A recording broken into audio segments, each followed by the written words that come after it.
It's time for the best coverage of the top stories in sports. The Sports Wrap with Jason Page starts now. Thank you for being with us on this Tuesday edition of the show. We got a lot to do over the next 60 minutes. We're going to dive right in. Eric Pincus will join us. Does a great job with Bleacher Report, also the Sports Business Classroom. He knows everything about capology and what goes on with general managers, the draft combine. He's in Chicago. We'll get some thoughts with him on the draft lottery that took place last night and frozen envelopes and all that good stuff. We'll talk with him about that. Dennis Bernstein will hang out with us on the show as well. Talk some playoff hockey. Las Vegas Golden Knights on the verge of going home. We'll get into that and a whole bunch more. But we start things out in the NBA, and Sam Yarnell is here. I'm done trying to figure out this NBA postseason. I'm done trying to figure out the postseason for both sports, quite frankly, Sam, because every time I think I've got it figured out, something happens that just throws me off my axis.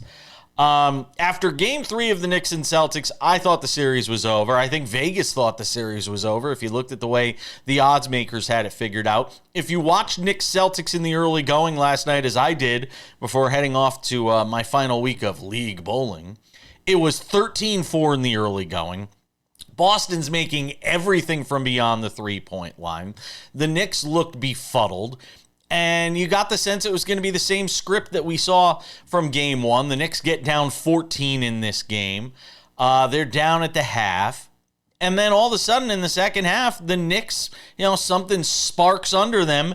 And Jalen Brunson starts to play like Jalen Brunson. And something we said on this show yesterday was if there was one saving grace for the Knicks, it was that you had not had that Jalen Brunson game yet, Sam. There had not been that Jalen Brunson moment in this postseason yet. And you got that last night. And while a lot of Celtics fans are going to say, well, we lost Jayson Tatum. You lost Jayson Tatum when you were down 7 with 3 minutes to go or 4 minutes to go in the game. The Knicks were on their way at that point to winning this basketball game and going up 3-1 in this series. Now, how that will change, obviously, the complexion of the rest of this series obviously remains to be seen. And we're going to find out what kind of heart and fight this Celtics team has coming up here in Game 5 in Boston in a couple of days. But, Sam, just a stunning turn of events at Madison Square Garden on Monday night with the Knicks capturing Game 4 and taking a 3-1 series lead. Yeah, obviously the story of this game, Jason, is Jayson Tatum. And now, obviously, with this injury that we're still not sure about and everyone's speculating, I think a lot of people think it's a torn Achilles. I think so. There are a couple of doctors that have come out and said he wouldn't be in this much pain if it was just a torn Achilles. A lot of people are saying they think that there's a significant break down around his ankle. Regardless, he's going to miss all of next season, and this completely changes the outlook for the Boston Celtics beyond this year. Now you go into next season with a lot more questions around Kristaps Porzingis, with a lot more questions around Joe Mazzulla's job security, around this system that put you down 0-2 in this very series. So I think when we look ahead this offseason at what the Boston Celtics look like for the next 12 months, for the next 18 months, it's going to be a very interesting road. And that is to say, quite frankly, if Jayson Tatum ever plays to the level that we're accustomed to seeing him play at again in his life, there's one player really that's ever come back from that serious of an injury and played anywhere near the same level as they did before that injury. That player's name is Kevin Durant, and many people would consider him a top 10 basketball player of all time. I don't think a lot of people would put Jayson Tatum in that same ilk, stratosphere, or even universe, really. But quite frankly, there are going to be millions and millions and millions of questions for a long time around the Boston Celtics after this postseason ends. Yeah. With regards to this postseason, I do think things become very interesting because, like you said, seemingly with 3 minutes to go in that game last night when the Tatum injury happened, everyone has now written off the Boston Celtics, yes, including Las Vegas. The Celtics are now the least favored team to win the Eastern Conference. I do think that all becomes interesting. when you're talking about a Jayson Tatum, who, Jason, you and I have talked on this show for the better part of a week now about how all this guy does is not perform in the playoffs and not live up to the big moments. I think the numbers adjustment from Las Vegas and from general perceptors has been very interesting since the Tatum injury, considering the dialogue around his performances in the playoffs. Well, I'll say this. I'm not going to get into, his shortcomings and all of that stuff. Today's not the day to do that, obviously, with what took place last night. And you just feel obviously heartbroken for him because nobody wants to see, and even the Knicks and their players, nobody wants to see a guy sort of go down like that. I'll run through a couple of real quick things, then we'll get to the T-Wolves and Warriors. One, Mazzulla's job is safe. He won a championship last year. This isn't Denver. He's not getting fired or let go after this year. He'll be the head coach of the team next year. But I do think it is fair to question or surmise whether or not this window has already closed for the Boston Celtics when you consider Tatum will probably be gone for all of next year. It also does bring into question what this team does in the offseason as far as potential moves. Does it bring them into the conversation for Giannis's services if Giannis Antetokounmpo is available in this offseason? Is that a possibility? They've got hefty salaries on the books in Boston. Is there the possibility of moving something there? It'll be something I want to talk about with Eric Pincus when we get to talk with him in a couple of segments from now. All right, move away from this with the Knicks up 3-1 in that series. What happens with the T-Wolves and Warriors now? Can the Warriors get to a Game 6 if indeed Stephen Curry is not going to play in Game 5 with the T-Wolves up 3-1 in that series? Give credit to the T-Wolves. That game was kind of hanging around. The Warriors hanging around at the half in that game. And then the T-Wolves able to pull away in the second half. Say this, Sam. It looks like the T-Wolves are going to move through to the conference finals. You're going to have it looks like you're going to have the final four of the NBA postseason of the Knicks, Pacers, Thunder, and the T-Wolves. You're going to have an NBA championship team out of one of those teams. It's pretty wild to think about when you just kind of sit with that for a moment and think about that Final Four. Yeah, Adam Silver, you have completely dropped the ball once again, as you did with the NBA draft lottery, like Jason Page and I are going to talk about in the next segment. Listen, I can't believe we've given this series more time than we gave Cavs Pacers yesterday, because frankly, it's a worse series. The Warriors are a joke without Steph Curry, and Ant Edwards continues to cement himself as one of the faces of this league.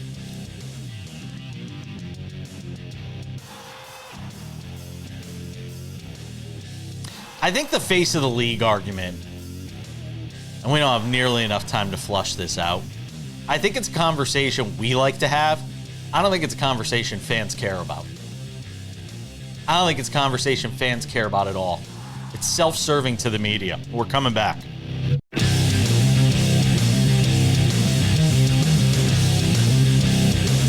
Welcome back to the show. There's more NBA to get to. Coming up in 10 minutes, Eric Pincus from Bleacher Report and the Sports Business Classroom.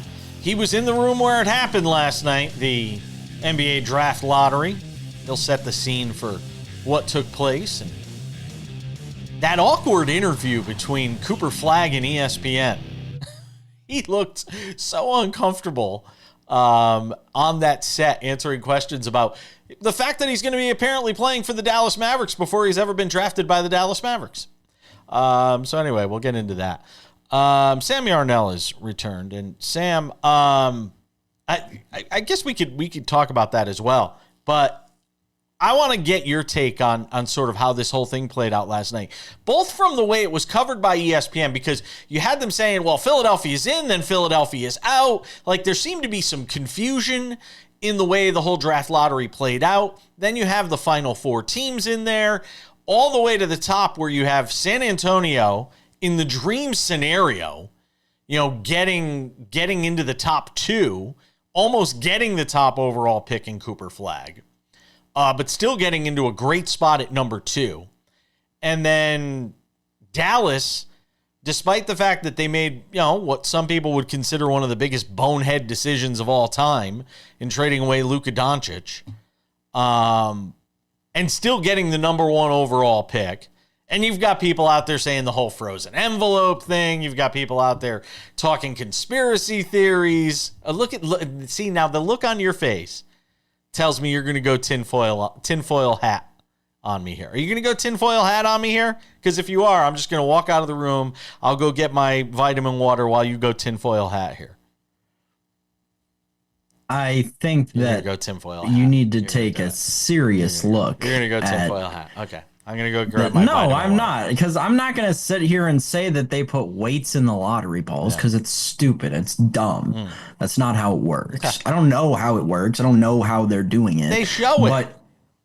But you look at that graphic that they keep running ever since it happened last night. And like there are 5 examples of teams with less than 3% chances of getting the first pick in like the last 30 years. Mathematically, it just doesn't add up. Either the numbers that they're telling us in terms of percentage chance, I'm not saying that they're fixing the lottery. You're not saying you're just saying. No, I'm saying that what they're portraying to us as a team's chance at getting the first overall pick may not actually be a team's real chance at getting the first overall pick. But yes, Jason, there are tons of people with tinfoil hats on this morning because when you do this on the heels of a Luka trade, coming off of giving the Pelicans Zion on the heels of the AD trade, when I don't think they had top 5 odds to get the first pick, you go back the 2 times the Cavaliers got the first overall pick, the first time in 2008 to bring home Bronny, as had been the narrative postulated since he said he wasn't going to college, right? And then right after Bronny in a lottery that doesn't end up working out, when they get Anthony Bennett on that graphic last night, they had 2.8% chance. They had a 2.8% chance of landing the first overall pick in that draft. Again, it doesn't always work out, but the fact of the matter, to me at least, is that the odds that are being represented by the NBA, especially in this new era, shout out to Adam Silver, by far the worst commissioner in major sports today. Really? Worse than Rob Manfred? Hold on. Worse than Rob Manfred? Really? Yes. No. And you know how I feel about Rob Manfred. No, I've said on this show how I feel about Rob Manfred. Rob Manfred has cemented himself as a top 3 worst commissioner of all time in Major League Baseball's history, and Adam Silver is still doing actively more damage to his sport. I disagree. However, this new lottery he's got where everyone's got a chance if he didn't make playoffs, and the top 3 teams have a 14% chance at the first overall pick. It's not a long-term solution. This isn't something that we can continue to do for years and years. And quite frankly, it's because of what we saw last night, Jason. It's because you're going to have stuff happen like this and an entire fan base, the people on social media, keeping your sport single-handedly afloat because you, again, Adam Silver, are now all mad at you. So you've really mucked it all up here. Well, they're not mad in Dallas. They're not mad in San Antonio. They might be mad in DC. they might not be happy in Philadelphia. But look, I mean, at the end of all of this, look, here's what I'll say about the whole 1.8% thing. I can't tell you how many times I've watched poker and it says somebody has a 1.8% chance of winning a hand going to the river, and they've got 1 out or 2 outs, and that one card comes out. It happens. How many times do we see in sports that probability line? Well, a team is a 98% chance of winning midway through, and a team comes back and wins. I mean, we see it all. It happens a lot more than you think. So I'm not. And now look, the whole weighted balls thing, which I can't even believe I'm talking about this crap. That's foolish. It is because they do show the process. Right. You can go and see the video of how this whole process plays out. I don't have an explanation for how it winds up playing out the way that it does. But I like the idea that you're discouraging tanking. I like the idea of discouraging teams from intentionally losing games. Because if you want to talk about what discourages a fan base, if you want to talk about what's bad for a league, it's teams intentionally losing basketball games and telling their fan bases, we are mailing it in for an entire season, like teams constantly do in sports. That, to me, That's something that we need to see put an end to. And if losing in the lottery is something that helps dissuade teams, although so far we haven't seen anything that shows me it's dissuading teams from trying to do it because they still continue to try to do it. Case in point, the Pelicans at the end of this year, basically sitting, CJ McCollum and Zion Williamson over the final couple of games. They intentionally sat those guys just to try and get a couple of more ping pong balls. It still seems like teams are trying to do it. I don't get it. Sure, but from a fan's perspective, right? As somebody who has been a fan of a team that openly mails a season in from day one on opening day, and a fan of a team who mails it in right around the trade deadline when they realize they can't compete, I'd rather have the former than the latter, because more comes of the former than the latter 9 times out of 10. I'd rather have neither. I'd rather have teams that's why you root for the Knicks. That are mailing it. Yes, I'd rather have teams that are just good enough to disappoint us every year and break our hearts. Absolutely. We're coming back with Eric Pincus. What was it like in that room in Chicago? We'll talk about that and more next. All right, welcome back to the show. Let's continue the conversation on the draft lottery. Also got the draft combine coming up for the NBA. Let's bring in our friend Eric Pincus. Does a great job with Bleacher Report, the sports business classroom as well. Hangs out with us on the show and get some thoughts with him on what took place. So you were in the room where the announcement was made. If people were watching the ESPN broadcast on Monday night and heard the audible gasps in the room, give me a sense, set the scene for what it was like when we found out the Spurs got the number 2 pick and the Mavericks got the number 1 pick. The audible gas, I don't know what you could hear on TV, but I know that in the room, it was a bunch of grown-ass people? Yeah, sure. Grown-ass people who are all in suits and made up and dressed up. I wasn't wearing a suit. I was wearing, professional clothes, but on media. But, people, agents, people with teams, people with the league, just the kid comes out and everyone was just gasping, completely confused. So it is a little tricky in the room. In a conference center. So it's a big giant space. They announced that they have all the odds that you're looking at. And I thought they would, they really should keep that up there, because I don't want to be on my phone, my computer, something trying to remember the draft order. And, I have a good memory, but it doesn't matter. Once it gets off, your mind is wait, what? Because you knew it was going to be what I think it was the Spurs or something were 14, and then the I guess it was the Hawks, whatever it was, you knew what it was going to be. And then something wasn't right, and you're like, wait, so, who jumped? And then they say Dallas jumped, and everyone was like, oh, damn, what does that mean? And then they got to Philadelphia, and the announcer said, well, Philly's out. Yeah, right? ESPN was confused, yes. Yeah. And so then I'm like, wait, that doesn't sound right. But then also, I'm not Googling stuff. You're like, I have everything figured out, but my job is to be present and to just experience. But so they keep going. Then they get to the Final Four, and every of the 4, it's just people are just losing their minds. And of course, we all said beforehand the chaotic answer to this question of who would win number 1 was Dallas. That was the one that they have no chance. 1.8% is no chance, but it's obviously not no chance.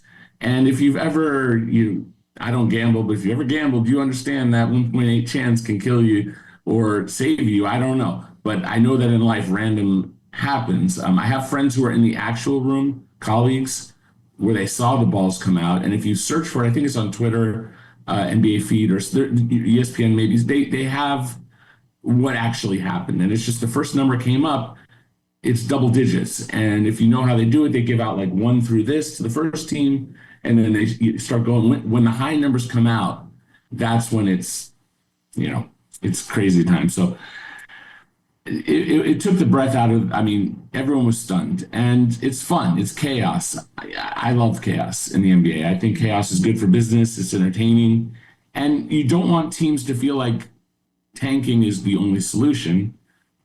It's not bad that, yeah, these teams that tank, that were terrible, that actively try to be terrible. I don't know if the Mavericks actively tried to be terrible. No. They might have made the most terrible trade in history. We'll let time decide. But it's not the solution. It's part of the solution. But, I spoke to one team and they basically said, you're guaranteed like a top 5, 6 pick if you tank. And you have to be happy with whatever you get in that 5 or 6. And you have to build off of that. And I'll just say that, like, one last thing, like, we're watching the championships or whatever, the playoffs. Jalen Brunson wasn't number 1, right? Like, even Tatum, and I'm, feel terrible what happened, wasn't number 1, number 3. Jokic was drafted during a Taco Bell commercial, right? Like, it's not always franchise defining, but it can be. Wembanyama, Cat is, you can say Cat was a number 1. Like, number 1s matter, but historically, just number 1 pick doesn't. Jordan didn't go number 1. Kobe didn't go number 1, right? It's pretty wild. It was fun. I had a great time. There's no way the Mavericks don't take Cooper Flagg, right? I mean, I'm slightly uncomfortable. Come on, don't pause. I know. I mean, it's to me the broadcast is a little presumptive. You have him on the thing on the show. God. They're talking to him about. He seemed uncomfortable, Eric. He looked very uncomfortable up there. Yeah, I mean, because he doesn't know what's going to happen, and he's just a kid. And even if you're an adult, and if you have a life's worth of experience, like I said, it doesn't matter what age you were last night or whenever that thing happened. Everyone was a child in that moment. So he's the best prospect, and I don't watch enough college ball to say how close the gap is. But I talked to dozens and dozens and dozens of scouts and NBA people, and they just say is it Wembanyama? Maybe not, but it's as close as you're going to get. That it's just a lock at number 1. That's the buzz. So I'll go with that. Okay. The future is uncertain, as yesterday kind of showed. But all right, let's put Cooper in a Dallas uniform. I got about 90 seconds here. What are the chances the Spurs trade this second pick and bring Giannis to San Antonio? Well, I'll just say I think it's really up to what Giannis wants to do. If Giannis is open to it. Oh yeah, I mean, before they had number 2, I said that the Spurs and the Rockets have the best collection of whatever assets, from player contracts, young players, good enough contracts that expire soon, and draft compensation that they blow anyone else out of the water. Maybe you could argue OKC, but based on their situation, I would say it's those 2 teams. Now, Giannis may decide I want to go to Team X, and if he says that, now we have a little bit of drama. And as yesterday showed in multiple ways, the NBA loves drama. Could Boston, is there a way Boston could make a move for him? Is there any way cap-wise they can make that happen, knowing that Tatum is probably going to miss all of next year if this thing is as catastrophic as it looked last night? Well, so I don't like to say yes, no to things that technically are possible. So the technical answer is sure. The realistic possibility is it's just not even in the cards. Now, look at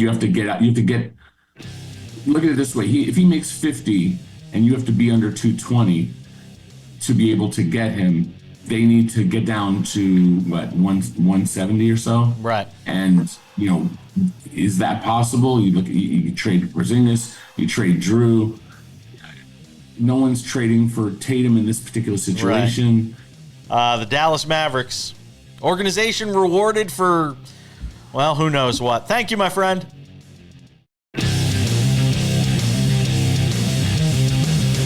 Welcome back to this Tuesday edition of the show. Took us a little while, but let's get to the hockey. Dennis Bernstein of thefourthperiod.com, SiriusXM NHL Radio, hangs out with us on the program. I was just saying to him off air, every minute that I watch of this Oilers Vegas Golden Knights series, every minute of it that I watch, Dennis, I think of you. You're so kind. Because Jason. you loved Vegas in this series. Yeah. How is that? How have they been completely shut down by this Oilers team? Help me. Listen, I just said it about the NBA at the top of the show. The more that I think that I know about this postseason, the less I do. And it feels like the NHL has been very much the same way in these playoffs. The more we think we know, the less we actually do. No question. No, my buddy Gary Lawless is the Vegas insider. He does great work on their TV and radio broadcasts. And I had a group text with him and a couple other my compatriots from the fourth period, and basically text him right after the game. Said, congratulations, you just lost. You got shut out by the worst goaltender in the bleeping league in the playoffs this year. The more we think we know about something, Jason, the less looks likely it looks to happen. And last night, Vegas looked old. They looked slow. They were slow to the puck. And it's not only that. I said this in the last series for Edmonton, and it's got to be exasperating if you're a Vegas fan or an LA fan, and you got to be thrilled if you're an Edmonton fan.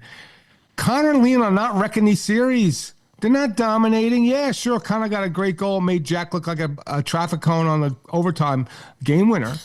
But it's been Corey Perry. It's been Evander Kane. Like, they had Mattias Janmark score game-winning goal in Los Angeles. The depth is what's winning them. They're not having it. And I've seen Connor Lamb being here in L.A. 4 consecutive seasons. They wreck series. They're not doing it here. And that's the scary part of this team, that at some point you think Connor Lamb are really going to start dominating play. And then what will they do? Because they're already winning games. Last night was a shocker. The lack of energy, the lack of compete from Vegas. Maybe they go home and win Game 5, but how can you pick them now down 1-3? It's just they look like the second best team in the series. Well, that's what I was going to ask you. When Dallas got through that opening round series, you said to me that you thought they had a chance if they got through that series to sort of run through the West. You really had a strong feeling about them. Given what you just said about Connor McDavid and the fact that, arguably their two best players haven't really even played to the level they're capable of playing, do you have that same vibe about Edmonton, that assuming they finish this off now, I mean, what's to stop them from making some sort of magical run here? Nothing. They can go through now. Like, I've watched them play enough where they play good enough defense, and they've come from behind almost I think they've won 8 games, so they've won 6 of them. They've come from behind. So nothing's stopping them now. They're going to get decent goaltending. That's what they got last night they didn't get anything great from Stuart Skinner. They get decent goaltending, and if they ever get Mattias Ekholm back, then they're going to be the favorites. They might be the favorites now. Like, the way they're playing now, Jason, like, they can beat any of the remaining teams without question. So, yes, they're almost halfway through to another magical run. And would it shock me if they lift the trophy in June? Not at this point. At the beginning of the playoffs, I said, no way. They weren't deep enough. But the guys that they counted on for depth that hadn't been around, like Kane, like Trent Frederick, they're starting to contribute, and they've they've stood up very, very well, so they could absolutely go and win 16 games here in the postseason. Sam Yarnell, go ahead. Dennis, elsewhere in the West, in the Dallas-Winnipeg series, outside of Mikko Rantanen being this incredible player on skates, I feel like one of the big stories that I've seen has been the shakiness of Connor Hellebuyck in these playoffs. What have you kind of made of what we respected as one of the best goalies, if not hands down the best goalie in the National Hockey League, kind of being shaky, obviously giving up those 5 goals to Dallas in their last game, and potentially looking ahead, I know it's far ahead, but towards the Olympics, do you think that this could potentially impact his starting job with Team USA? I don't think so, because, well, the Olympic part, no, because he's great when it's not a playoff game. So if it's not a playoff game, then I'm sure he'll be fine, just like, unless it's the actual championship game against Bennington and he loses that game too. I don't think it would affect it because he's still the best goaltender. Like, if you're going to put up a resume and you're going to compare notes, it's going to be Connor Hellebuyck as the best American goalie, and Jake Ottinger probably right behind him, right? So that's one thing. But playing on the road in the playoffs is another thing. This guy can't get it done. Right, so they might get through. They still have a puncher's chance. You got to favor Dallas at this point in time, but it's a mental block, Sam. It's got to be, right? And just because the way he positions himself in the net, and when you watch these games, like, that's not what a Vezina Trophy. It doesn't sit back in his net all the way, and it's not aggressive. He's a very aggressive goaltender. Maybe his mind shift thinks like if I make one mistake because I'm over aggressive in the playoffs, it's going to cost the team and I'll get knocked out because I haven't had success since 2018 of getting to the Final Four. So I think it's a mental approach, and it's just not working for him right now because physically there's nothing wrong with him. That's what I look with respect to him. So I just think he's got to figure out how to win on the road. The team needs to play better in front of him as well, Sam. But I'd say 80% is on this goaltender who just can't figure out a way to win in big spots.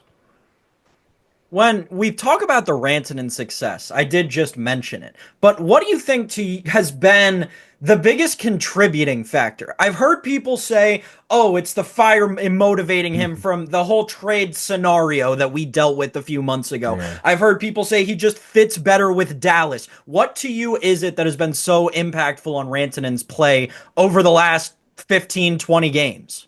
Patience, Sam. Sometimes you got to have patience. Sometimes you trade for a player and he doesn't score 6 goals in his first 6 games because he didn't. But you got to be patient. And look, Carolina ran out of patience. They figured he wouldn't sign there, so they moved on from him. Just patience. He's playing with great players. Roope Hintz is a really, really underrated center in this league because he's not Connor McDavid. He's not Leon Draisaitl. He's not Jack Eichel. But he's an excellent, excellent center, and he's a guy that can set up Rantanen, and Rantanen can finally find a way to do what he's done before. It's not the first time he's done it. There's a reason he got paid all that money, because he's so good. And so it's just a matter of time and patience, and he's surrounded by a really good team. All right, we got more with Dennis Bernstein. We got to talk about what's going on with this Capitals series, as they might be on their way out the door as well. That's next.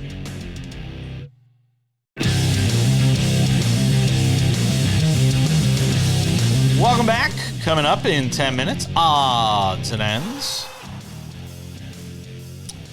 Continue the conversation on the NHL with our friend Dennis Bernstein from thefourthperiod.com, SiriusXM NHL radio as well. All right, we talked about it in the West with the Golden Knights. We got into it a little bit on the Jets, who are still obviously very much alive in their series, but down 2-1.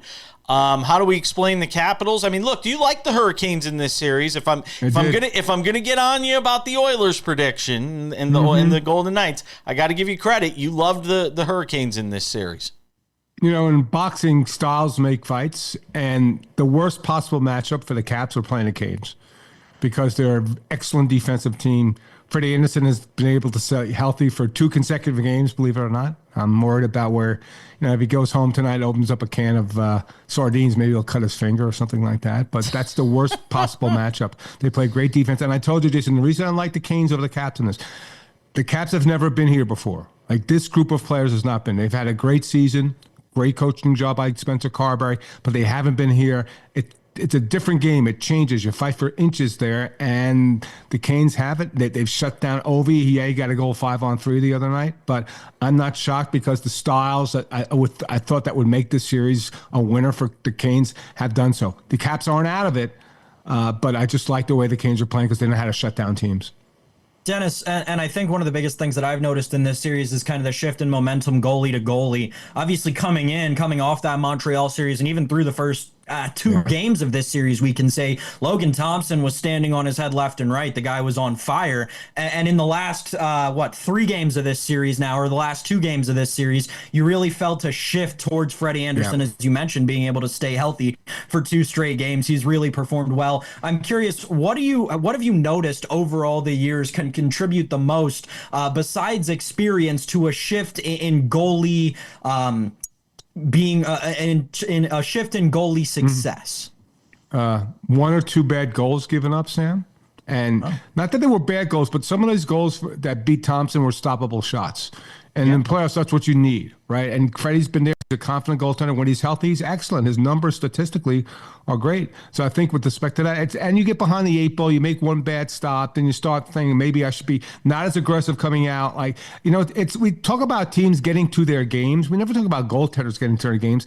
I don't think Logan Thompson in this round has gotten to his game, where it's a little bit more aggressive. He seems a little bit more cautious than he needs to be because he probably knows the way that the Carolina, and maybe this is, again, going back to my last point, when you play a team that's not going to give you much, like, every goal is big now, right? If it's going to be all 2-1 games or 1-goal games, you have to make every stop. So maybe the press is a little too much for Logan Thompson here in the moment, and maybe he has to readjust mentally. But I think that the way these games lay up, that every save is so precious, Sam. And right now, Freddie's getting the best of Logan Thompson.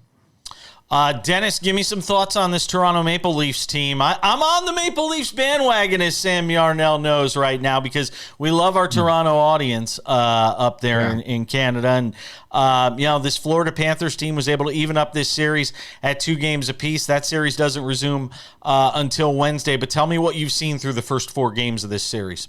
Do you have a parachute ready to jump when you jump off that bandwagon? No, Because come on. See, you guys are such Debbie Downers, man. Can we try and feel some good vibes for Toronto right now? It's the last team you wanted to even the series, the champions. It's the last team you wanted to get off the deck. You had to find a way to win one of those games. And now all the pressure's on Toronto. Because let me flip it for you, Jason. If Florida loses game 5, can they go home and win in game 6? Yeah. Yes. If Toronto loses game 5, do you think they're going to go down to Sunrise and win game 6? No. This is the most important game in the history of the franchise for the last 25 years for the Leafs. Can they handle that pressure? Because they were up 2-0. The other team had to win 4 out of 5. You still had home ice. You went out there and couldn't find a way, and now it's even. And I saw it in the LA Edmonton series about momentum shifting. And they played their game, and they're getting really physical with that team. So, yeah, look, could the Leafs emerge? Absolutely. They have the talent there. But the way they're winning the series, like to open the door for the Panthers, who are the champions, that's the worst way to win a series, to be honest. Dennis, in that series, though, I wanted to get your thoughts on the Maple Leafs offense, because Wall looked great in that last game and really is the only reason that it was 2-0 as opposed to 6-0 when the final horn blew. But it really felt like the Maple Leafs offense was anemic in that game. What did you see from them in game 4? Well, I think I know when you stop their core 4, when you stop Austin Matthews and Mitchell Marner and Samson Nylander, he's had a good series, you stop this team. Like, you're not going to depend on the bottom 6 forwards to score goals for you. And you got to think looking at Austin Matthews and the lack of goal scoring, that there's got to be an injury factor there. I think that'll probably come out. Maybe it's his back, maybe it's his wrist, but he's not 100% healthy. He'd be scoring goals. So I think that's that. So when you say, okay, well, Austin's not really at 100%, so we can focus on Marner and we can focus on Nylander, and the focus has been good by the Florida Panthers, and they figured out after 2 games how to play this team. They've been more physical. They've shut down Austin. And you forget, they have 2 Selke Trophy candidates on the Panthers in Barkov and Sam Reinhart. So this is going to be a really good defensive team. So I think they found their game. And you know what? Not for nothing. That's why they traded for Brad Marchand. He scored the goal in game 3 to get the series, back to where it needed to be for the Panthers. And now I think they have all the momentum and all the pressures on Toronto to get to game 5 tomorrow night. Well, that's what I was going to ask you too. And I only got about 20 seconds here. Of all the Canadian teams still remaining here in this postseason, is Toronto the one with the obvious most pressure on it?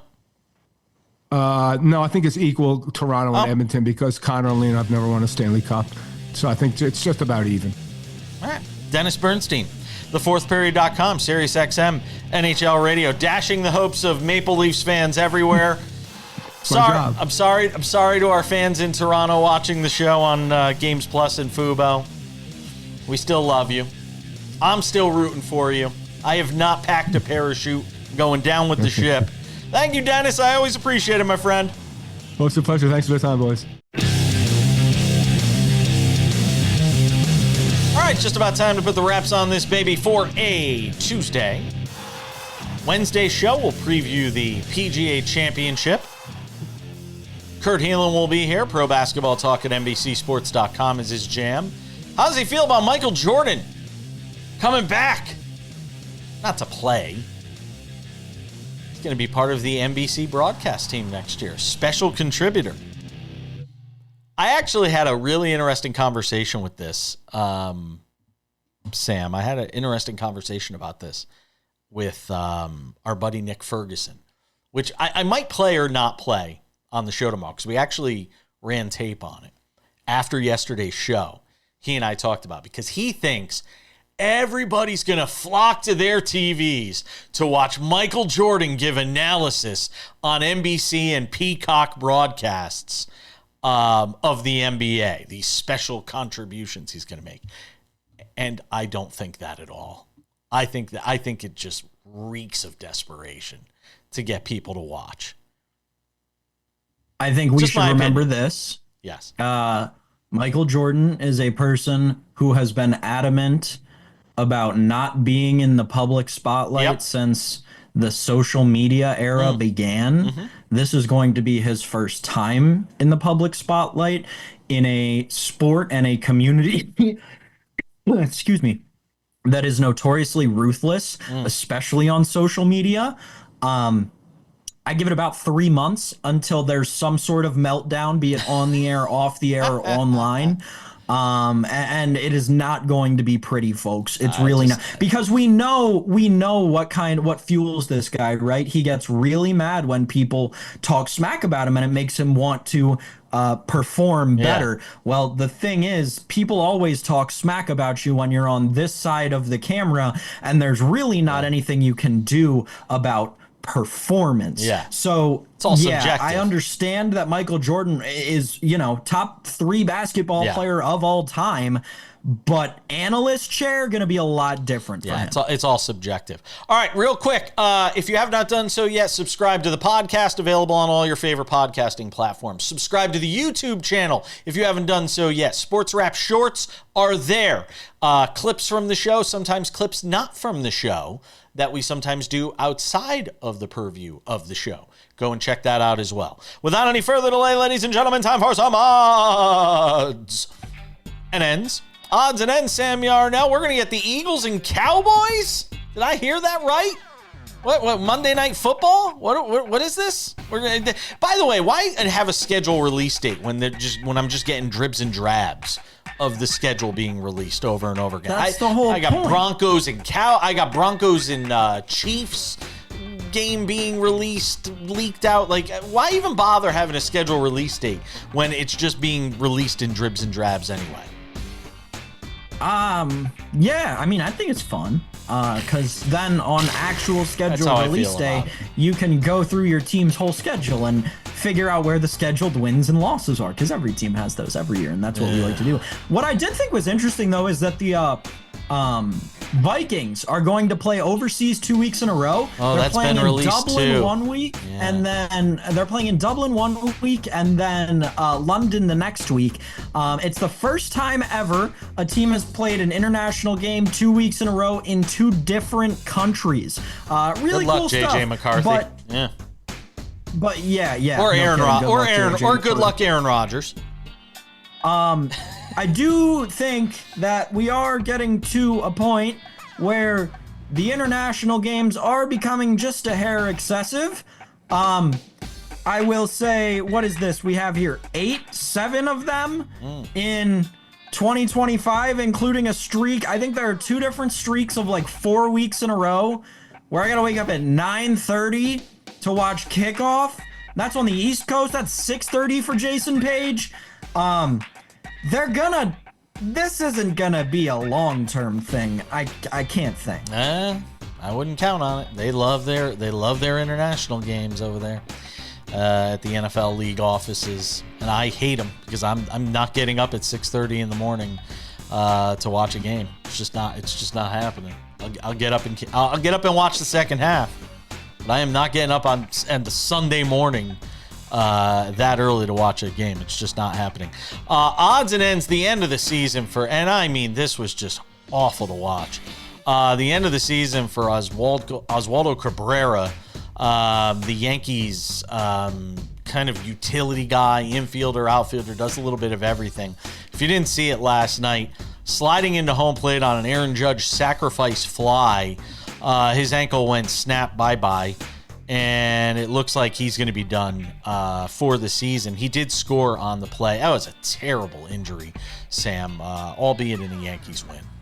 Yeah, he's going to be out for the season, and the thing is, those kinds of injuries, specifically with super utility men, are like horrible for careers, especially for guys who are known for their defensive tools rather than their offensive tools. It really does suck, no kidding. The Yankees will be fine though. They'll pick him up. So not worried about them long term, but yeah, career-wise, that's a tough injury to see, and it was weird too, like a freak accident. It wasn't like a contact play, anything like that. It was almost like he slid because his ankle gave out too. Just really tough to watch. By the way, Trent Grisham has 13 home runs on the season. If that dude isn't being tested like 2 or 3, he had 2 more home runs last night. If that guy's not being forced to urinate into a cup like 3 times a week, then I don't know who is. Torpedo bats, peeing into a cup, whatever it may be. And Aaron Judge is still hitting like .414, by the way. Just wanted to throw that in as well. We're out of time. We got to go. Thank you to Dennis Bernstein and Eric Pincus. We'll see you back here tomorrow.